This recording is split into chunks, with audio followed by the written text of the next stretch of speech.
Magandang araw mga ka-recap, dahil sa patuloy, at paulit-ulit na request na nakukuha ko, nagawa ng recap ang Season 2 ng kwento ni Theo Ragnar, sa kadahilanang hindi na tinuloy ng kabilang channel ang kwentong ito.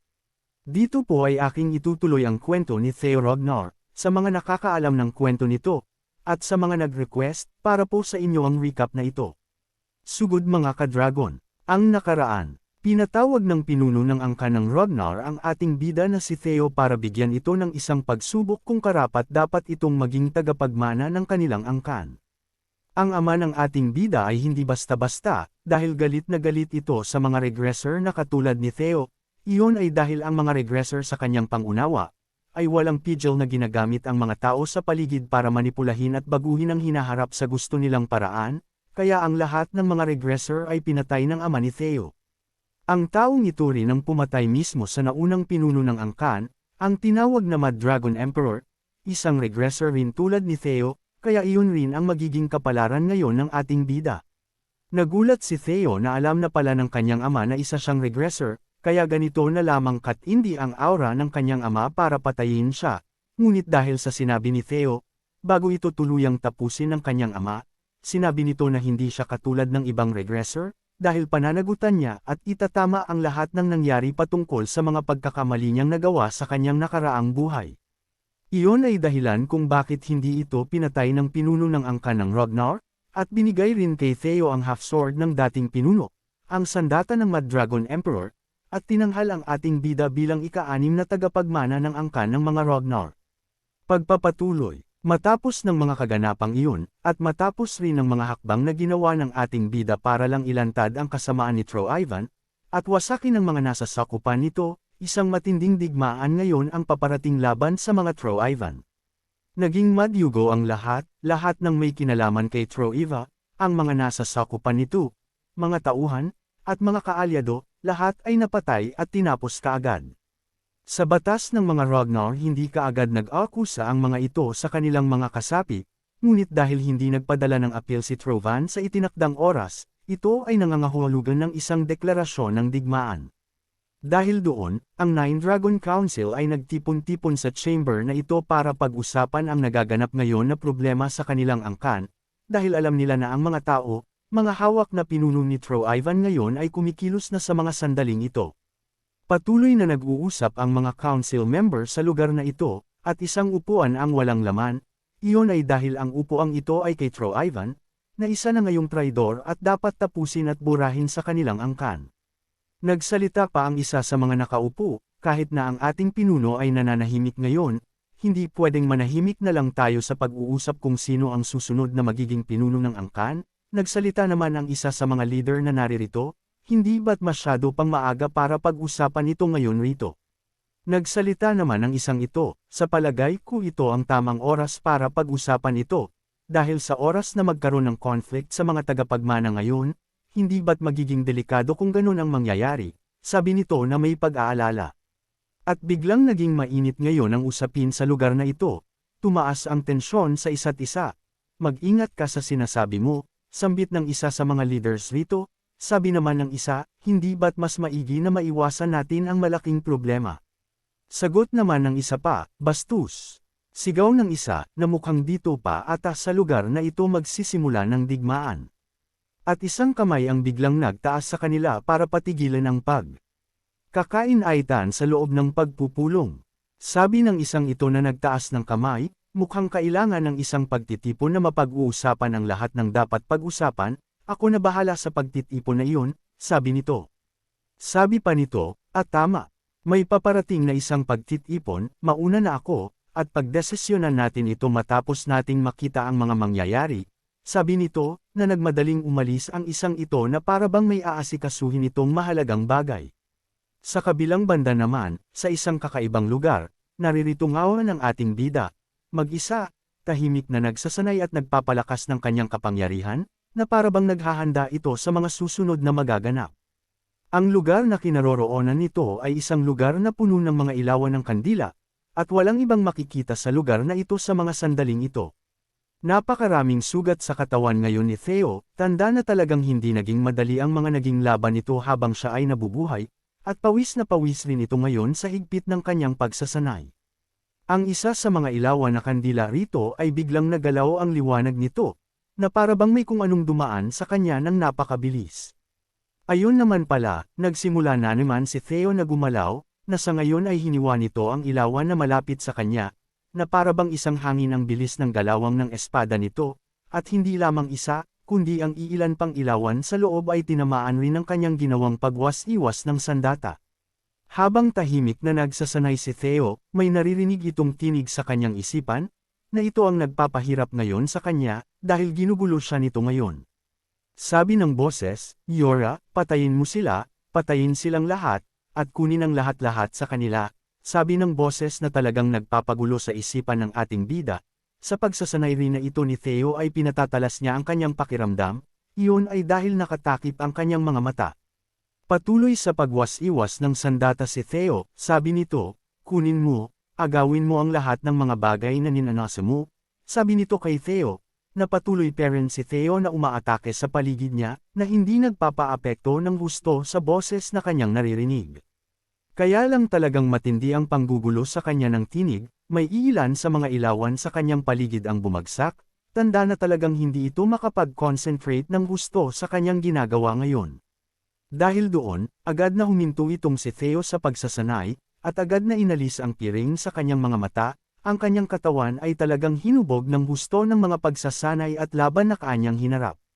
Napalingon sa isang Derek Sion itong si Theo dahil may narinig siyang nagsalita, na ang sabi, ginugulo ka pa rin ba ng boses na iyong naririnig? Tanong ng nilalang na nasa paligid niya ngayon. Ayon naman pala, naririto ngayon ang Guardian Dragon na si Lodbrok, sabi nito, kamusta? Maingay pa rin sa utak mo ang galit at pagnanasa ng Mad Dragon Emperor. Tanong nito kay Theo, oo, kahit ilang araw na rin ang lumipas simula nang ibigay sa akin ni Ama ang half-sword, ang puot nito ay talagang sinusubukan na guluhin ako. Sabi pa ni Theo, hindi naman sa hindi kayang labanan, kaya lang kasi, ang isipin na ito ay galing sa Mad Dragon Emperor, iyon ang bumabagabag sa akin, sabi nito. Dagdag pa ni Theo, hindi na rin masama, dahil salamat sa bagay na iyon. Dahil kahit papano nagkaroon ako ng pagkakataon na makita ang mundo na ginalawan ni Mad Dragon Emperor. Dahan-daang lumalapit itong si Lodbrok, sabi nito, ang pangalan na Mad Dragon Emperor, ay pangalan na talagang hinding-hindi ko makakalimutan, sabi nito, habang hawak-hawak ang isang kandila. Agad niya itong ikiniski sa sahig para sindihan ito, at nagpatuloy sa paglapit sa ating bida. Dagdag pa ni Lodbrok, hindi ko siya makakalimutan, dahil siya ang kumuha ng puso ko. Sabi nito kay Theo, na ngayon naman ay nakay Theo na ang half-sword ng Mad Dragon at ibang alaala nito.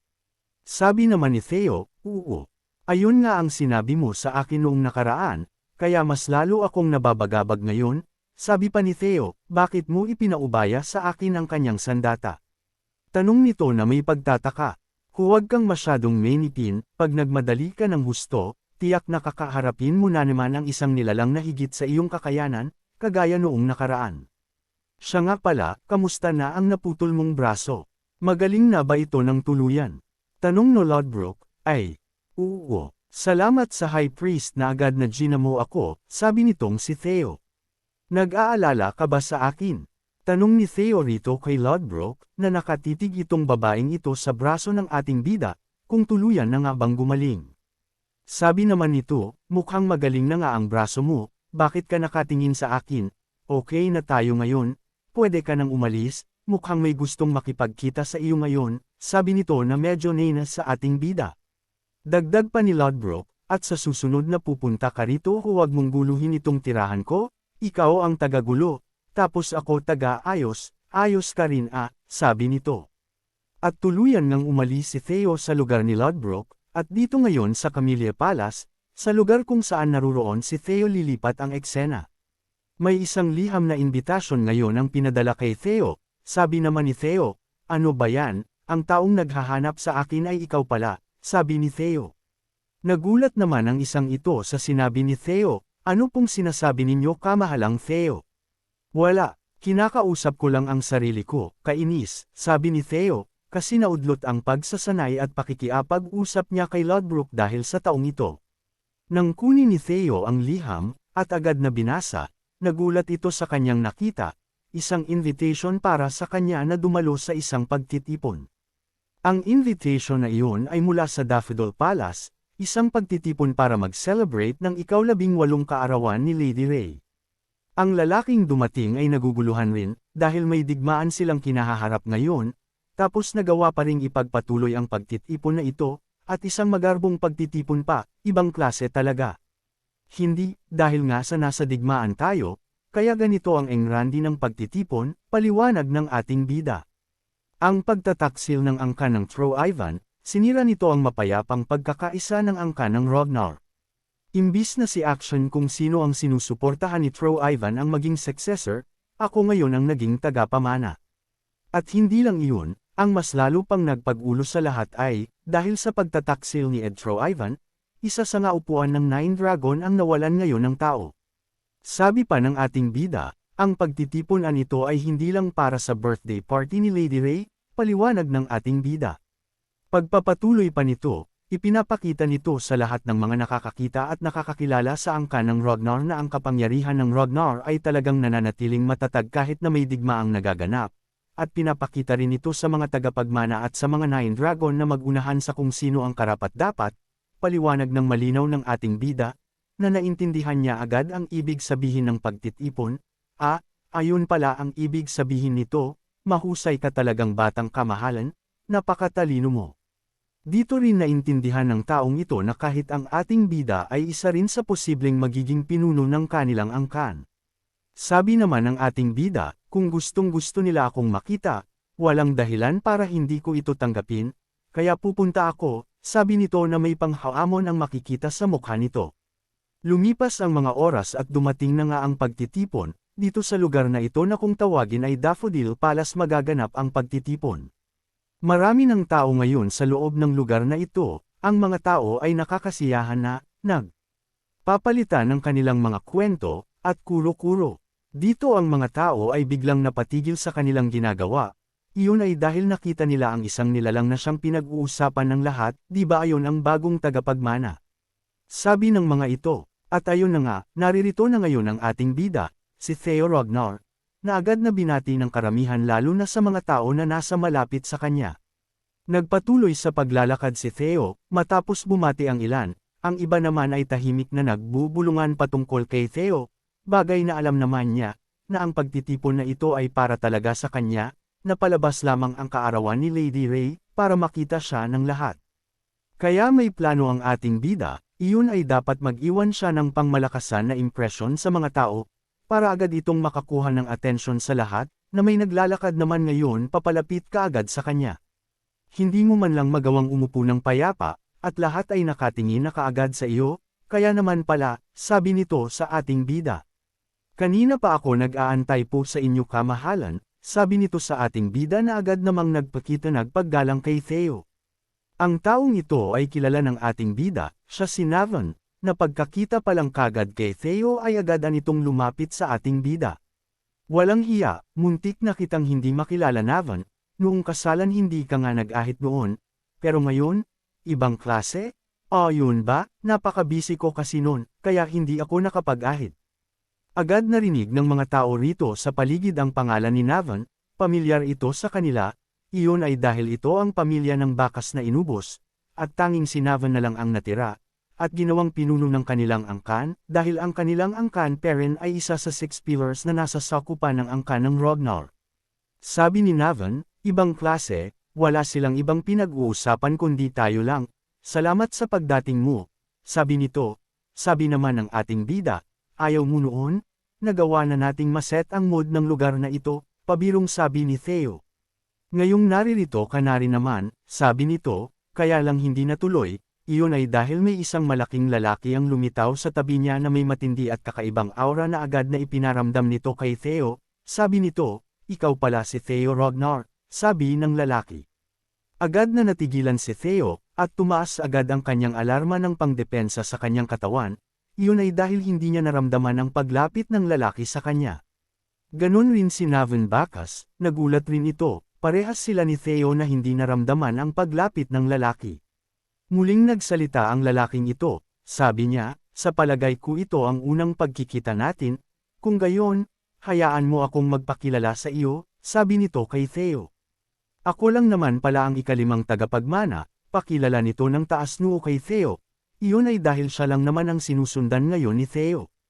Agad tumalas ang tingin ni Theo sa lalaking nasa harapan niya ngayon. Kilala niya ito, at hindi niya inaasahan na magpapakita at magpapakilala agad ito sa kanya. Nagsalita pang muli ang taong ito, sabi nito, ako si Thorkel Ragnar, ang commander ng Black Iron Cavalry, pakilala nitong buo sa ating bida, kung sino siya. Matapos noon, agad nitong inabot ang kanyang kanang kamay sa ating bida para makipagkamay nito bilang respeto, kaya lang isang kilos na hindi ginagawa ng isang Ragnar. Dahil nagkita na ang ikalima at ang ika-anim na tagapagmana sa lugar na ito, ang mga mata ng mga tao sa paligid ay agad nalipat sa dalawang nasa gitna, at animoy biglang huminto ang oras sa paligid na ito. Si Thorkel ang kinikilalang nangunguna na tagapagmana sa limang hahalili sa pinaka-pinuno ng Ragnar. Pero dahil sa pagdating ng ating bida, ang atensyon ng lahat ngayon ay nakay Theo na, ang bagong sibol na tagapagmana ng Ragnar, 6 na sila ngayong nag-aagawan sa trono, na nasa. Dalawang ito ang mata ng lahat. Matapos magparamdam ng isang nakakakilabot na aura, biglang nag-iba ang pakikitungo nito, at nagsabi, ano ba yan? Huwag ka masyadong kabado, hindi naman kita papatayin relax lang, pumunta lang ako rito para makita ka ng dalawa kong mata, ang sinasabi nilang ika-6 na tagapagmana. Dagdag pa ni Thorkel, masaya ako at hindi kagaya ng isip batang action na iyon ang sumunod sa akin, si Theo naman ay nakatingin sa kamay ni Thorkel kung kukunin ba niya ito o hindi. Titig na titig si Theo kay Thorkel, sabi nito sa kanyang sarili, tulad nga ng sinasabi nila, kakaiba ka nga, pero, totoo ba itong pinapakita mo sa akin? Sabi nito, kasi nakikipagkamay sa kanya si Thorkel, bilang pagpapakita ng respeto. Hindi lamang iyon, dahil nakangiti pa itong si Thorkel sa kanya, na talagang isang kakaibang galawan para sa isang Ragnar, dahil sa mga Ragnar ang nirerespeto lang ay ang kinikilalang malakas, walang puwang ang mahihina sa angkan na ito. At agad ngang inabot ng ating bida ang kanyang kamay, at sabay shake hands kay Thorkel, bilang ganti nito sa pagrespeto sa kanya ni Thorkel. Sabi ng ating bida, isang karangalan ang makilala ka, commander ng Black Iron Cavalry, Thorkel Ragnar, ako pala si Theo Ragnar, mula sa White Dragon Squad, pakilala naman ng ating bida. Aba, ibig sabihin ganyan mo lampasan ang hangganan mo bata, sabi ni Thorkel na agad nagpakawala ng kanyang mas pinatinding aura, na para bang nagalit ng nakipagkamay si Theo sa kanya, gayong siya ang humingi nito, miyembro ata ito ng Ghost Project Gang, mga siraulo kausap. Agad namang nagulat si Theo sa ginawang ito ni Thorkel sa kanya, iyon ay dahil akala niya okay na sila nitong si Thorkel, hindi pala. Talagang patuloy na pinamamalas ngayon ni Thorkel ang kinaibahan nila ng lakas sa isa't isa, na para bang sinasabi nito kay Theo na hanggang dyan ka lang bata.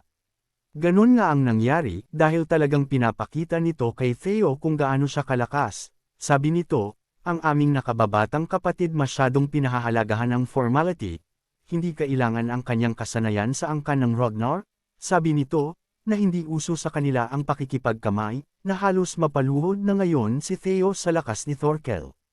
Diyan ka lang bata, relax ka lang, tawagin mo akong kapatid, sabi nito kay Theo, na ang mga mata ay nanlilisik, at nakangisi na parang gustong kainin ng ating bida. Pawis na pawis ngayon si Theo sa pinapakitang lakas ng kanyang kuya, hindi ito nakapaghanda iyon ay dahil nabigla siya sa ginawa ni Thorkel, dahil akala niya normal na kamayan lang ang kanilang gagawin, pero natutuwa siya ngayon dahil ito raw ang tunay na Ragnar. At agad may isang kulay asul na aura naman ang biglang dahan daw ang lumilitaw ngayon, na kumikalaban sa aura nitong si Thorkel, dahilan para mawala ang ngiti nito, at magulat sa pinapakita naman ni Theo. Ayun na nga, hindi papatalo ang ating bida, naunahan man siya ni Thorkel, hindi sapat iyon para tuluyan siyang talunin sa paghaharap na ito, sabi ni Theo, dahil sinabi mo na tawagin kita ng komportable ako. Ngayon tignan mo ito, kapatid, sabi ng ating bida, na siya naman nagpakawala ng nakamamatay na aura papunta kay Thorkel. Maglalaban kaya ang dalawang ito para patunayan kung sino ang malakas?